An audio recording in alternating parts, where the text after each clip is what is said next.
Bonjour à tous, pour le Zoom, aujourd'hui je reçois Alexandre Langlois. Bonjour monsieur. Bonjour. Merci beaucoup d'être avec nous. Merci de m'inviter. Alors vous êtes licencié en droit et en sciences politiques, je le dis parce que ça sera intéressant, vous avez une façon d'écrire quand même très juridique, donc on y reviendra par la suite. Vous avez réussi le concours de la police en 2005, vous avez été affecté dans un service de renseignement. En 2015, vous devenez secrétaire général du syndicat Vigie, ministère de l'Intérieur, et été 2019, tout bascule.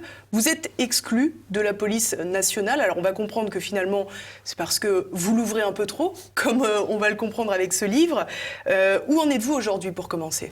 Aujourd'hui, j'ai été réintégré, donc j'ai été exclu 12 mois de mes fonctions, dont 6 fermes. Donc j'ai fait les 6 mois fermes, j'ai encore 6 mois avec sursis qui peuvent me tomber n'importe quand pendant 5 ans, mais j'ai repris mes fonctions donc, de travail de policier de terrain depuis le 6 janvier.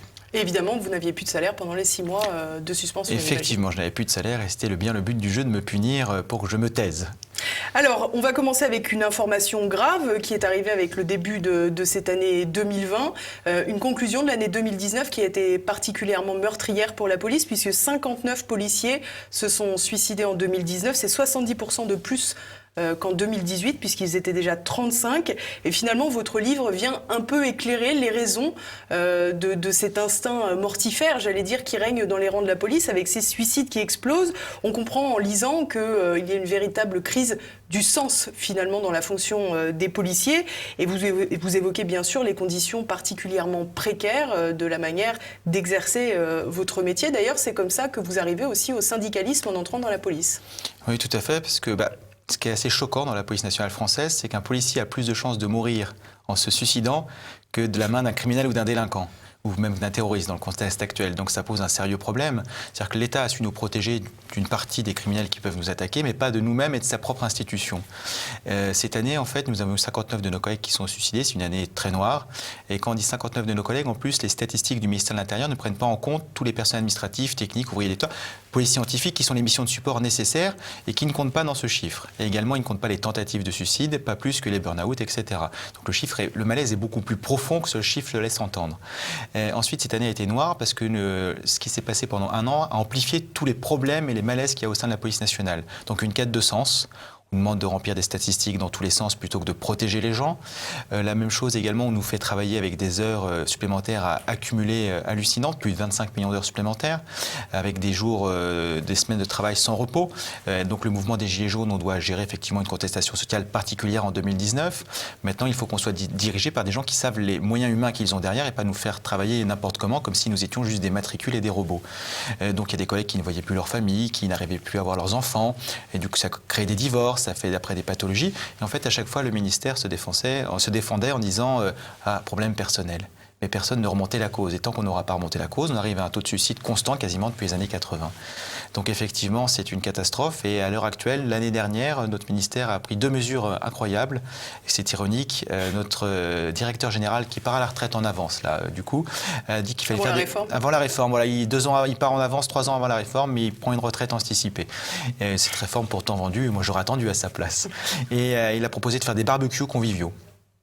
Des barbecues conviviaux, ça me semble assez... Il n'avait pas compris le système parce qu'en fait, il a dit que ce sera sur votre temps personnel.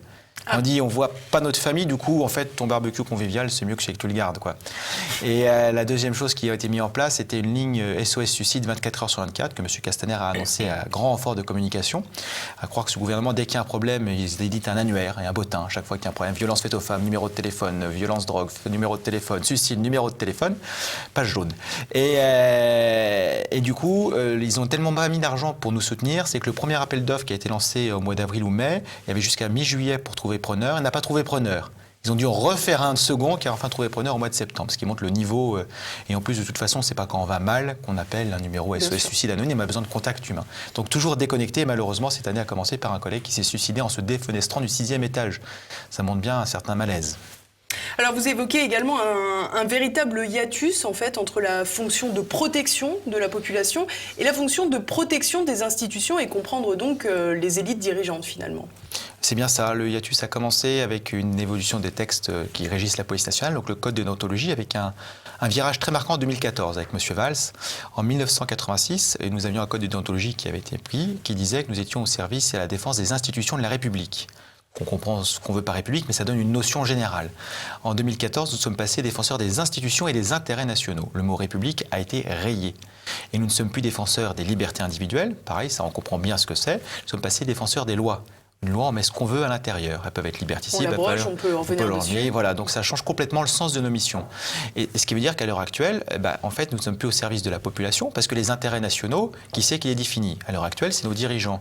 Mais est-ce que les Français sont en accord avec ces intérêts nationaux? Ça peut aller contre leurs intérêts. Et je donne quelques exemples dans le livre, notamment par exemple pour caricaturer au maximum, par exemple pour le traité de Maastricht, le traité de Constitution européenne en 2005, les Français ont voté non. Par la suite, M. Sarkozy a dit on va pas considérer ça. Les intérêts de la France sont plutôt de ce soit oui. Donc on va voter ça au Parlement. Donc en fait, il y a toujours moyen de contourner la volonté populaire et depuis, il n'y a plus de référendum de toute façon. Oui, parce que comme ça, au moins, on est sûr que la population ne vote pas trop mal. Vous n'épargnez pas non plus, alors je l'ai dit tout à l'heure, vous avez commencé en 2015 le syndicalisme en tant que tel, en prenant la tête du syndicat Vigie, ministère de l'Intérieur. On va peut-être revenir après sur Vigie, vous nous expliquerez exactement de quoi il s'agit. Mais vous n'épargnez pas non plus les syndicats et essentiellement les principaux syndicats. Les principaux syndicats, ceux qui sont représentatifs à l'heure actuelle. Donc il y en a 3 exactement dans la police nationale, et un 4e qui continue d'être invité par complaisance par notre ministre, alors qu'il n'est pas représentatif, alors qu'au sein du ministère de l'Intérieur, il y a 10 organisations. Enfin 14 organisations, donc 10 qui ne sont pas invités régulièrement. Et on ne les épargne pas parce qu'ils sont en cogestion depuis de nombreuses années, en fait. Et il y a 2 choses qui sont très importantes à savoir, c'est que c'est dans toute la fonction publique, mais particulièrement dans la police nationale, il y a un chantage aux mutations et aux avancements. C'est-à-dire que les policiers ne votent pas en adéquation par rapport à ce qu'ils pensent ou par conviction, ils votent parce qu'ils veulent un avancement, une mutation. Et aux dernières élections professionnelles, il y a eu un chantage tellement gros qu'il y a eu fraude, mais fraude prouvée, malheureusement, et c'est en procès à l'heure actuelle. C'est-à-dire que des syndicats disaient donne-moi tes codes pour voter, je vais voter pour toi, si tu ne me donnes pas tes codes pour que je vote à ta place, eh bien du coup, tu n'auras pas d'avancement et de mutation pendant 4 ans. Du coup, forcément, il y a des gens qui ont dit on votera pour vous, puis en fonction de ce que vous faites, on n'adhérera pas si vous pouvez faire notre carrière. Anecdote que je ne raconte pas dans le livre, mais par exemple, un commandant de CRS est venu me voir en me disant Monsieur Langlois, je me suis dit mince, je l'ai vexé, qu'est-ce que j'ai fait? Il fait ça fait plaisir de voir un syndicaliste qui parle au nom d'une organisation qui ose mettre les choses sur la table. J'ai fait très bien, mais vous devez venir chez nous, commandant. Sa réponse a été oui, mais je préfère rester dans mon syndicat parce que lui gère ma carrière. Donc en fait, il y a ce problème-là. Donc on attend le résultat des recours avec quelque chose pour notifier pour la population 2 choses importantes, c'est que normalement c'est la première fois qu'on votait par vote électronique. Normalement il y a une baisse. On voit que ça marche bien. On voit que ça marche bien. Normalement il y a une baisse de participation de 20%, que ce soit public ou privé. Nous ça a augmenté de 20% la participation. Avec une anecdote sur Marseille, qui est une région assez amusante, je veux dire, dans toutes les régions de France. Tout le monde, il y avait 50% des policiers qui avaient voté en 10 minutes après l'ouverture du vote. Donc ils avaient arrêté le vote, très ponctuel. Donc voilà, donc ils se sont vantés que ça marchait bien, mais finalement le résultat n'est pas à la hauteur de la représentativité de ce que pensent les policiers. Et finalement, toutes ces infractions-là que vous venez de nous expliquer, elles ont été constatées ou elles sont toujours en inspection? Alors, les auto-constatées sur les PV de vote à la fin, il y a marqué qui a fait quoi, qui a donné des bons d'achat, qui a organisé des barbecues d'échange de vote, qui sait qu'a fait. Il y a eu aussi des usurpations d'identité, parce que des gens ne voulaient pas voter, pour X raison, disaient moi j'y crois plus. Finalement, au dernier moment, ils se sont décidés à aller voter, ils avaient marqué vous avez déjà voté. Ils ont dit non, j'ai pas voté, l'administration s'est défendue, notre code est super sécurisé, on peut pas le fracturer. Sauf qu'on s'est aperçu en fait derrière que pour refaire un code qu'on l'avait perdu, il y avait une mesure de sauvegarde, et il suffisait de donner son numéro de carte bancaire, enfin son numéro d'IBAN, son numéro de sécurité sociale et sa date de naissance. Ce qui veut dire que les organisations majoritaires avaient accès à ces données. Et donc, du coup, il y a 2 procès pour usurpation d'identité, des collègues qui sont allés jusqu'au pénal pour dire attendez, moi je voulais voter, j'ai pas pu, on m'a volé mon identité. Et ce qui est important pour la population française en général, parce que ça ne concerne pas que la police, c'est que le ministère de l'Intérieur est celui qui est garant de toute la légalité et la conformité des élections en France. Ce qui veut dire, je donne l'exemple des européennes. Aux européennes, par exemple, le ministère avait annoncé en amont du vote qu'il y aura des gens qui ne pourraient pas voter à cause d'une erreur de logiciel. Donc, je veux dire, on attend voir ce que ça va donner au municipal. Au municipal, par exemple, pour la représentativité de chaque parti, on a dit que les communes de moins de 9000 habitants ne seraient pas pris en compte dans cette représentativité, au niveau des chiffres. Donc, c'est important que si on est capable de tricher en interne, ça a aussi un impact au niveau de toutes les élections pour toute la population. Alors, vous nous avez expliqué l'importance des syndicats pour les avancements, pour les mutations, pour les fonctionnaires de police, mais il y a également un élément particulièrement intéressant qui est largement soulevé dans votre livre, c'est la politique du chiffre et donc du résultat. Est-ce que vous pouvez nous expliquer ça ? Alors, il y a deux choses complètement différentes. Le chiffre et le résultat. Ça dépend de ce qu'on attend de chaque côté. Le chiffre, c'est de remplir des colonnes statistiques pour dire on a bien agi. Donc ce qui fait, par exemple, c'est un exemple, une des procédures, on a fait une dénonciation auprès du procureur au nom du syndicat, c'est qu'à Marseille, tous les ans, la criminalité baisse sur Marseille. Voilà. À force, la criminalité va être négative. Et ce qui était amusant, c'est que le jour où les chiffres sont annoncés à Marseille, baisse de encore de je ne sais plus combien de pourcentage de la criminalité, le lendemain, il y a des règlements de compte à la Kalachnikov dans la cité. Donc les faits les rattrapent. Malgré ça, ces gens-là ont des promotions et sont notés sur des statistiques complètement aberrantes. Maintenant, le résultat, c'est des collègues plus anciens qui nous disent, nous, quand on venait au commissariat et qu'on marquait rien à signaler, quartier calme, on avait les félicitations. Parce que justement, il y avait un sentiment de tranquillité publique, les gens étaient protégés, et c'était la population à qui on rendait service. Et aujourd'hui, quand on marque ça, on dit, vous êtes un nul, vous nous trouvez des chiffres, vous nous trouvez ce que vous voulez. Un exemple également pour montrer la différence entre les deux choses qui sont complètement pas possible de se mettre ensemble, des collègues ont démantelé dans une cité un trafic de stupes. C'est-à-dire que là, ils n'avaient pas fait la boulette de shit, ils avaient démantelé tout le trafic. Le mois d'après, ils ont eu tout le monde sur le dos de leur hiérarchie, et les plus hauts niveaux de l'État, les bailleurs sociaux, on leur a dit « Mais qu'est-ce que vous avez fait ?» Plus personne ne peut payer son loyer HLM. Alors maintenant, nous, dans les statistiques, en plus, c'était nul, parce que vous nous avez démantelé un trafic. Maintenant, ce qu'on vous demande de faire, c'est de la boulette de shit tous les jours. Comme ça, les gens payent leur loyer HLM, ils sont tranquilles chez eux, ils viennent pas nous casser les pieds pour leurs acédiques ou tout ce qu'on veut. Et puis nous, on est tranquille. Et on a du chiffre pour annoncer aux gens qu'on a travaillé. Donc voilà, je pense que dans l'intérêt de la population, c'est mieux de démanteler le trafic pour plus qu'il y en ait, plutôt que de l'alimenter, en plus, pour des raisons complètement bidons. Oui, parce que vous précisez aussi dans le livre que finalement, les policiers qui vont aller arrêter une dizaine de petits, entre guillemets, dealers au coin de la gare qui roulent leur joint, entre guillemets, finalement, on en a ramène 10, et donc ça fait des chiffres plus élogieux que si on démantèle le trafic lui-même avec une seule personne à sa tête. Exactement. Et on dit, d'un côté, ça va prendre 6 mois, ça va faire un bâton, dans les statistiques, et de l'autre côté, on en a 10 par jour. Donc, au bout d'un moment, on est régi par de la communication. Quand on a une police qui n'a pas les moyens de tout faire, idéalement, il faudra qu'on fasse tout. Parce que tout ce qui est réprimé par le code pénal, on doit s'en occuper. Maintenant, on n'a pas les moyens, parce qu'on ne nous donne pas les moyens. Donc, il faut que nos politiques soient conscients de ça. Et ils devraient nous orienter vers ce qui est le primordial pour la sécurité de la population. Ils nous orientent, ce qui est primordial, c'est leur communication chiffrée. Ce qui est complètement aberrant. Donc le moins qu'on puisse dire, évidemment, c'est que c'est soutenu par la hiérarchie, pas uniquement par les politiques. La hiérarchie policière, c'est-à-dire que nous avons un directeur général, donc celui qui prend sa retraite, qui est devenu policier le jour où il est devenu directeur général de la police. Donc en fait, c'est des gens qui sont nommés par le politique, qui sont eux-mêmes politiques, parce que les préfets, c'est la Constitution française, sont les représentants de l'exécutif dans les départements et dans les préfectures de police. Donc ils agissent conformément à ça. Les plus hauts directeurs sont choisis politiquement également. Petite anecdote, donc le directeur qui a truqué les chiffres à Marseille, c'est un sport national dans la police, mais à Marseille, des collègues et des victimes nous ont apporté les preuves, c'est pour ça qu'on a pu monter le dossier. Pour ces bons résultats, a été nommé directeur central de la sécurité publique, c'est-à-dire qu'il dirige la moitié de la police française, qu'il a tous les commissariats sous sa gestion. Ce qui veut dire que le système, même si quelqu'un veut être honnête et faire son travail, s'il veut de la progression dans la carrière, il faut qu'il rentre dans un système pervers qui va l'obliger à faire des choses qui ne sont finalement pas légales, parce que truquer les chiffres, c'est de la falsification de documents publics. Pourquoi ? Pour gagner des primes ou des avancements, c'est donc ce qu'on avait dit, c'est du détournement de fonds publics en bande organisée. Alors vous allez carrément plus loin puisque vous parlez finalement d'une exemplarité qui est demandée au personnel de police mais qui est totalement à deux vitesses. Vous racontez évidemment plusieurs anecdotes, si je peux employer ce terme. Et alors j'aimerais que vous reveniez justement sur un certain Jean-Louis R, commissaire diplomate au Yémen, je crois, avec une histoire absolument hallucinante. Alors lui, donc, il était en poste à l'ambassade de Sanaa en tant que responsable sécurité intérieure pour l'ambassade en 2010. Donc il n'y a pas de secret d'État. Ce que j'ai fait, c'est un travail de recoupement de recherche. Donc ça, c'est sorti dans le Parisien. Après, on a eu des détails supplémentaires que je vais vous raconter aujourd'hui qui ne sont pas dans le livre. Qui s'en va de l'ambassade après un pot bien arrosé pour le départ d'un correspondant police d'une autre ambassade. Il s'en va, il prend la voiture de service, il écrase une personne, prend la fuite et il était en état d'ivresse. Résultat des courses, l'ambassadeur le ramène à l'ambassade. La famille, l'homme étant mort, il demande le prix du sang au Yémen. Donc c'est 200 ou 300 000 euros, je ne sais plus le chiffre exact, c'est dans le livre.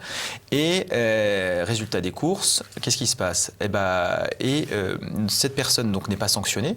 Elle est rapatriée en France pour devenir chef DRG à Ajaccio. Et l'anecdote amusante, c'est qu'il a fini sa carrière également bourré du matin au soir, parce que nous avons un de nos adhérents qui était son adjoint et qui a dû subir des notes de service écrites en gars bourré. Il a dit, qu'est-ce que ça veut rien dire, il me les a envoyés. C'est-à-dire qu'il l'envoyait, la note de service ne voulait rien dire, mais plus personne ne voulait s'en occuper. La France a payé le prix du sang, a priori, voilà, parce que l'ambassade n'a pas été rasée, et le syndicat des commissaires a été outré du traitement qui a été fait au commissaire, parce que l'ambassadeur a séquestré son adhérent. qu'en fait c'était pour protéger sa vie, l'ambassadeur a sauté quand même. Donc ça montre, voilà, donc, alors que quand on est petit gardien de la paix ou n'importe qui, d'accord, en France qui tue quelqu'un en état d'ivresse, on n'est pas muté au Soleil à Ajaccio. Même quand on vole 4 steaks hachés périmés. Par exemple, une anecdote, ça c'était sur du vol, où il y avait effectivement un commissaire au moment des attentats sur Paris qui avait détourné des fonds liés à la lutte antiterroriste pour payer les traites de son château en province. Il n'arrivait plus à les payer. Donc comme il a rendu l'argent et surtout qu'il était commissaire, il avait des accointances haut placées politiquement, il a juste rendu l'argent, donc c'était une avance ou un prêt. Donc voilà. Et on a eu un collègue qui était cuisinier en CRS, lui qui a pris 4 steaks périmés pour ses chiens. L'administration avait demandé 3 mois d'exclusion temporaire de fonction parce que c'était un sale voleur. On l'a défendu, il a quand même eu 15 jours, on n'a pas pu descendre en dessous. Alors pour parler de la complaisance également entre politique et hiérarchie de la police, on peut évoquer aussi le cas de Thomas Fabius. Thomas Fabius, c'est une illustration, parce qu'après, je n'ai pas creusé plus en avant, c'était pour montrer tous les cas particuliers. Mais effectivement, il trempe dans plusieurs affaires, mais comme il fait partie de la famille Fabius, il n'est pas inquiété. Et il a même pu dire à la fin, quand on touchera un cheveu de Fabius, c'est pas encore arrivé. Ouais, pour cause. On sait pourquoi. Alors évidemment, vous parlez aussi d'une affaire qui a secoué, j'allais dire, l'État français il y a plusieurs mois, il y a plus d'1 an. C'est l'affaire Benalla, où vous racontez aussi des détails absolument hallucinants. L'affaire Benalla, déjà, ce qu'on ne comprend pas, c'est que personne n'est dénoncé auprès du procureur des agissements de violence illégitime.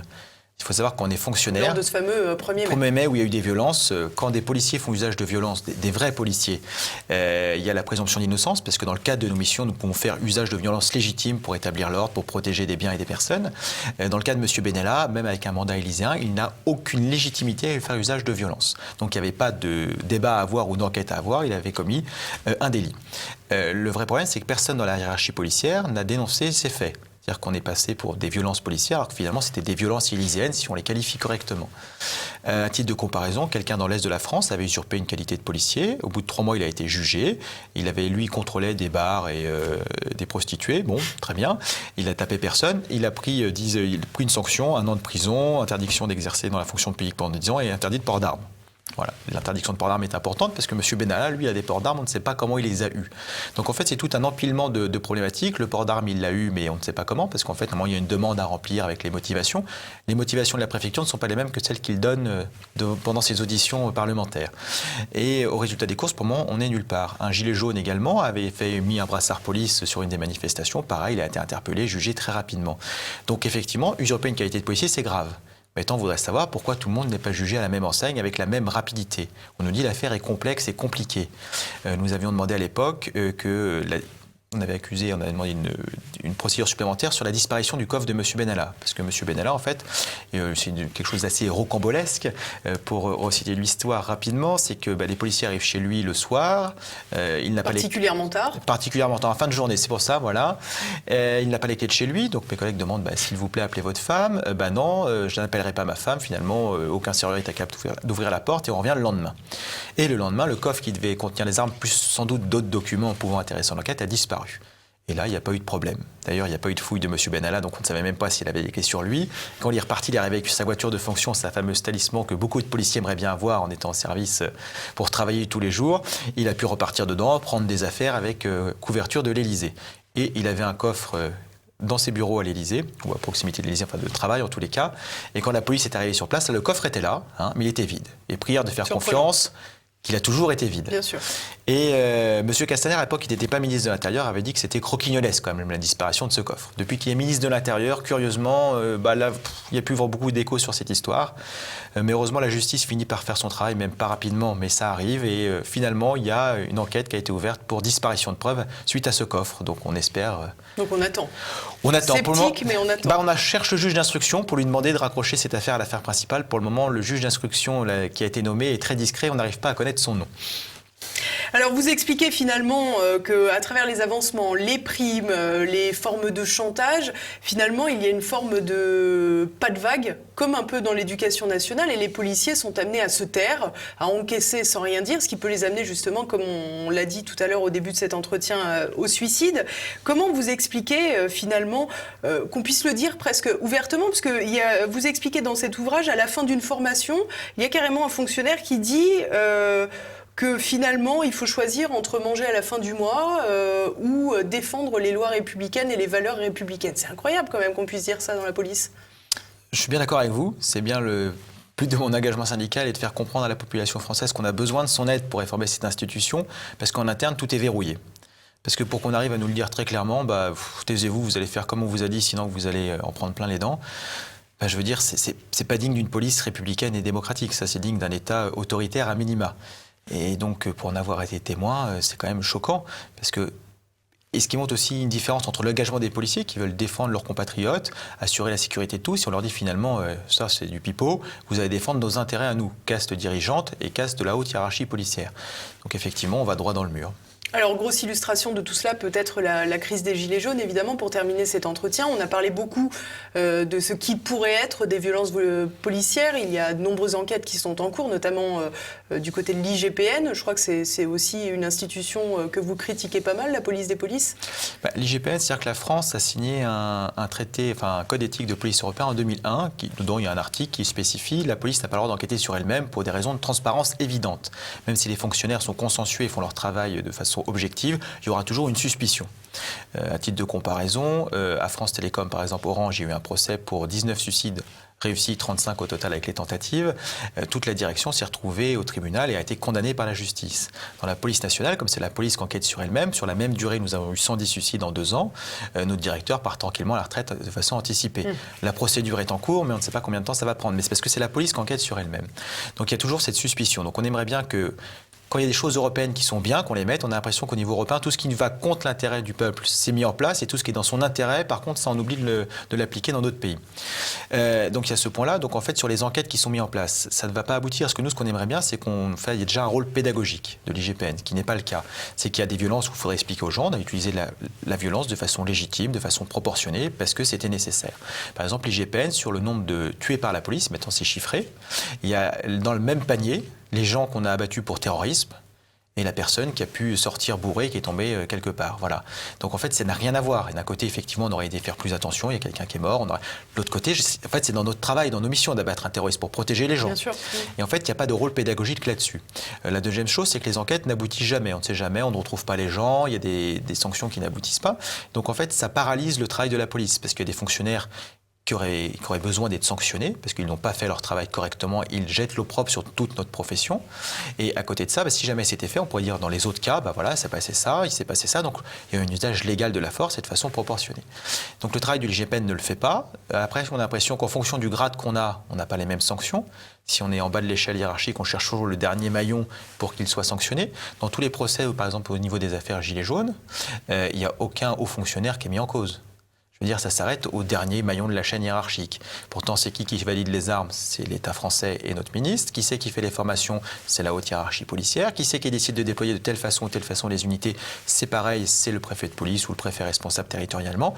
Et qui c'est qui nous épuise au travail? Parce que je mets n'importe qui au défi de travailler 20 jours d'affilée avec des vacations de 20 heures, d'être un peu plus nerveux la dernière journée.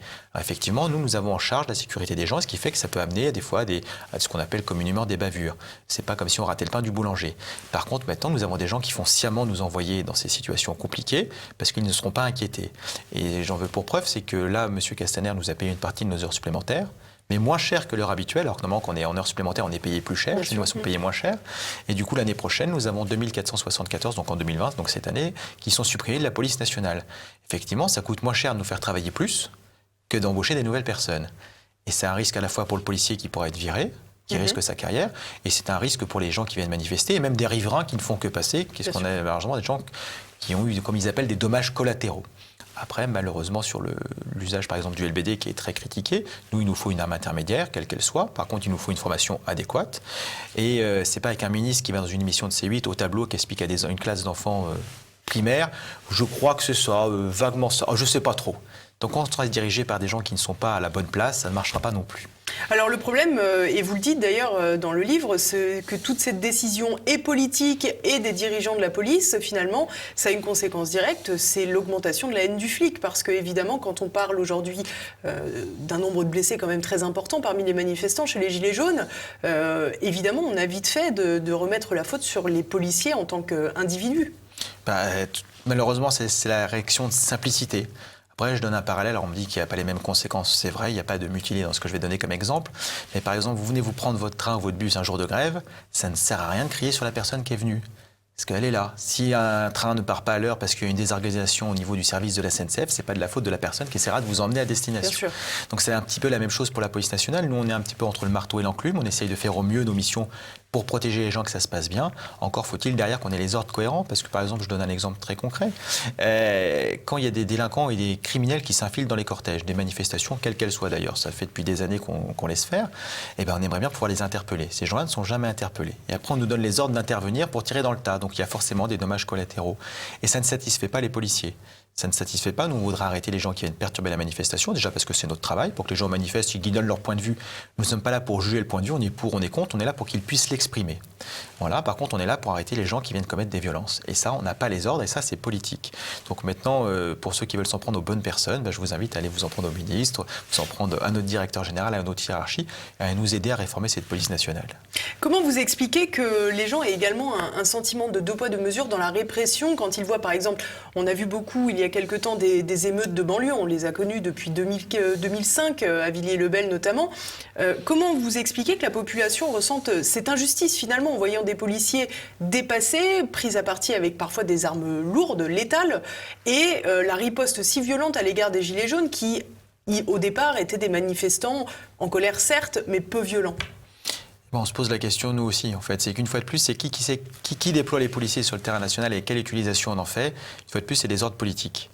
Quand on déploie 80 000 fonctionnaires des forces de l'ordre, policiers et gendarmes confondus sur des manifestations, c'est-à-dire qu'ils ne pourront pas être ailleurs à ce moment-là. Quand on a des chiffres de la délinquance qui baissent, il y a aussi une impact opérationnel. C'est-à-dire qu'à Marseille, quand les chiffres de la délinquance baissent, on a moins de policiers, parce que tout va bien. Mais n'empêche qu'il y a des règlements de compte à la Kalachnikov. Et le Kalachnikov est hautement plus dangereux qu'un pavé. Donc après, c'est ce deux poids, deux mesures. Après, il y a peut-être une explication. C'est que les cités sont rarement autour de Place Beauvau, de Matignon et de l'Élysée. Elles sont dans des quartiers plus loin. Et puis, Dieu va pour ces populations. Nous, on a plein d'idées de redistribution de policiers pour que la sécurité soit assurée sur tout le territoire. À l'heure actuelle, malheureusement, il y a une volonté de vendre le plus possible de missions régaliennes de l'État, ce qui est d'ailleurs la police de sécurité du quotidien, qu'on a pu assister aux premières réunions. La seule volonté, ils ne savaient pas où ils allaient. Voilà, ils ne savaient pas ce qu'ils mettraient dedans à l'époque. Ils ont dit on a fait un slogan, maintenant on demande à tout le monde qu'est-ce qu'on met dedans. La seule feuille de route qu'ils avaient, c'était de vendre le plus de missions possibles au privé, c'est-à-dire de se désengager aux polices municipales ce qu'on pouvait, et tout ce qu'on pouvait aux sociétés privées. Et ce qui veut dire que, en fonction de où on habite, en fonction de son niveau de richesse, on n'aura pas la même sécurité sur le territoire national. Ce qui est une aberration, parce qu'on doit pouvoir circuler librement et en sécurité partout sur le territoire où on a envie de se promener. Et alors, question bête, on a parlé des suicides. Est-ce qu'il y a beaucoup de policiers qui décident de démissionner aujourd'hui? Il y en a de plus en plus, malheureusement, qui démissionnent. Et je pense que l'hémorragie va s'accentuer parce que le 31 décembre, il y a eu un décret qui a été signé qui permet d'acter la rupture conventionnelle comme dans le secteur privé pour la police nationale, donc avec une négociation entre la personne qui veut partir et l'administration. Et il y a beaucoup de policiers qui attendaient quelque chose comme ça pour partir avec un chèque. Quand c'était sous M. Sarkozy de mémoire, il voulait diminuer le nombre de fonctionnaires de police, on en a perdu 10 000. Il avait proposé une facilité avec un chèque pour ceux qui voulaient partir. Il y a eu beaucoup de gens qui ont pris le chèque et qui ne sont pas restés. Donc, on peut penser que ça va perdurer. Après, la deuxième chose également, c'est que ça va être les plus anciens ou les plus expérimentés qui vont sans doute partir, parce que les plus jeunes rentrent dans la police nationale avec un niveau de concours au rabais, de 8 de moyenne pour la première année du quinquennat de M. Macron. La seconde année, on s'était dit, avec un néolibéral au pouvoir, il va augmenter les salaires pour attirer les bonnes personnes. On n'avait pas pensé qu'en fait, qu'il allait baisser le niveau du concours, pour adapter le concours aux personnes qui voulaient le passer. Et même en faisant ça, on est encore à 8 de moyenne. Donc ces personnes-là, en fait, ne pourront pas vraiment faire autre chose, donc elles resteront dans la police. Mais plus les gens ont un niveau d'instruction faible quand ils passent le concours, plus ils sont malléables et plus on va renforcer ce fossé entre la police et la population. Alors, toute dernière question, ce livre se termine avec une postface prospective, j'allais dire, et pas très reluisante. Comment voyez-vous l'évolution de la police, l'évolution des temps dans les années à venir ? J'espère qu'on va, avec un travail collectif, c'est-à-dire qui dépasse le cadre de la police, arriver à réformer cette institution de l'extérieur pour trouver une police au service de la population et que la population reprenne contrôle de cette police pour la déplacer et la mettre où il y en a besoin et pas pour servir des intérêts particuliers. Et si jamais on n'y arrive pas, je crois que tous les policiers de bonne volonté qui sont engagés par conviction quitteront la police nationale et on arrivera à quelque chose d'assez dramatique vers un régime de plus en plus autoritaire qui utilisera, comme malheureusement c'est le cas par exemple sur le mouvement des Gilets jaunes, mais aussi sur les écologistes, ou tous les mouvements en fait de contestation qui émettent une opinion différente par rapport au gouvernement en place, c'est-à-dire qu'on n'utilisera plus une réponse politique, mais une réponse policière à des problèmes politiques, ce qui n'est pas normal et tolérable dans un État qui se dit le pays des droits de l'homme. Eh bien, merci beaucoup Alexandre Langlois. Merci à vous. Merci à tous. Je rappelle le livre L'ennemi de l'intérieur, c'est chez Talma Studio.